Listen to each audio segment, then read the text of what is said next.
Bhavnagar local crime બ્રાન્ચની ટીમે શહેરમાં થયેલી ચોરીનો ભેદ ઉકેલવામાં સફળતા મેળવી છે।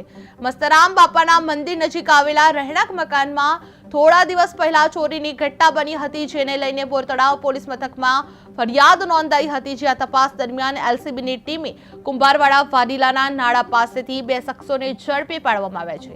આરોપીઓ પાસેથી ચોરીના સોના ચાંદીના દાગીના અને રોકડ મળી કુલ ₹1,31,050 નો મુદ્દામાલ કબજે કરવામાં આવ્યો છે। જે આ કેસમાં વધુ એક શખ્સનું નામ બહાર આવતા પોલીસે 3 આરોપીઓ સામે ગુનો નોંધ્યો છે અને ફરાર આરોપીને ઝડપી લેવા ચક્રો ગતિમાન કરવામાં આવી રહ્યા છે। જે ભાવનગરમાં ચોરીનો ભેદ ઉકેલવામાં આવ્યો છે।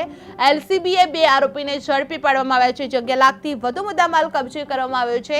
ચિત્રા વિસ્તારમાં આ ચોરી થયેલાની ઘટનાની ઉકેલવામાં આવ્યું છે। જે વધુ એક આરોપીની શોધખોળ કરવામાં આવી રહી છે। જે વધુ એક આરોપી ફરાર થઈ ગયેલો છે। જે કુંભારવાડા વાદીલાના નાળા પાસેથી 2 શખ્સોને ઝડપી પાડવામાં આવ્યા હતા।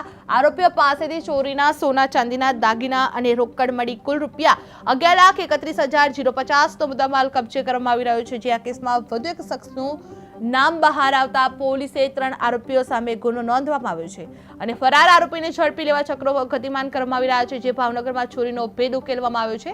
એલસીબીએ 2 આરોપીને ઝડપી પાડવામાં આવ્યો છે। જે 11 લાખથી વધુ મુદ્દામાલ કબજે કરાયો છે।